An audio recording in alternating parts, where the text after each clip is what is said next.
Jansangram news, बातमीची सत्यता हीच आमची ओळख।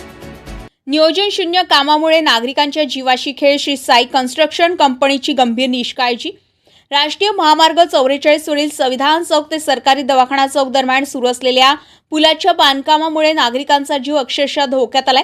श्री साई कन्स्ट्रक्शन कंपनीच्या पूर्णतः नियोजन शून्य आणि निष्काळजी कामामुळे या परिसरामध्ये सातत्याने छोटे मोठे अपघात घडत असून प्रशासन मात्र बघ्याची भूमिका घेत असल्याचं चित्र आहे। नुकत्याच संविधान चौक परिसरामध्ये वेल्डिंगचं काम करणाऱ्या एका युवकाचा रस्त्यावर पडून असलेल्या मोठ्या गिट्टी दगडामुळे गंभीर अपघात झाले। रस्त्यावर खुलेआम टाकलेली गिट्टी, सिमेंटचे मोठे बॅरिगेड्स आणि कोणतेही सुरक्षा फलक नसल्यानं वाहन चालक व पादचारी रोज मृत्यूच्या छायेतून प्रवास करत आहे।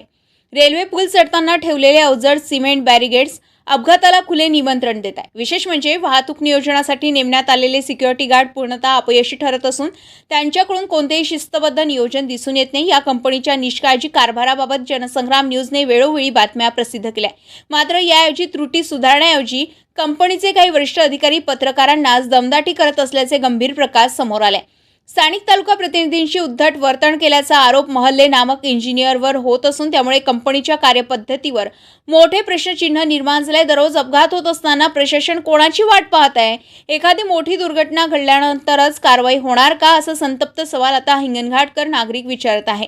या संपूर्ण प्रकरणाची सखोल चौकशी करून संबंधित इंजिनियर महल्ले यांच्यावर तात्काळ कारवाई करावी, तसेच श्री साई कन्स्ट्रक्शन कंपनीवर कठोरात कठोर कायदेशीर कारवाई करावी अशी जोरदार मागणी स्थानिक नागरिकांकडून होते आहे। नागरिकांचा जीव स्वस्त नाही, तात्काळ हस्तक्षेप झाला नाही तर याला जबाबदार कोण, हा प्रश्न आज संपूर्ण शहराला पडलेला आहे। आकाश बोरीकर, जनसंग्राम न्यूज, हिंगणघाट।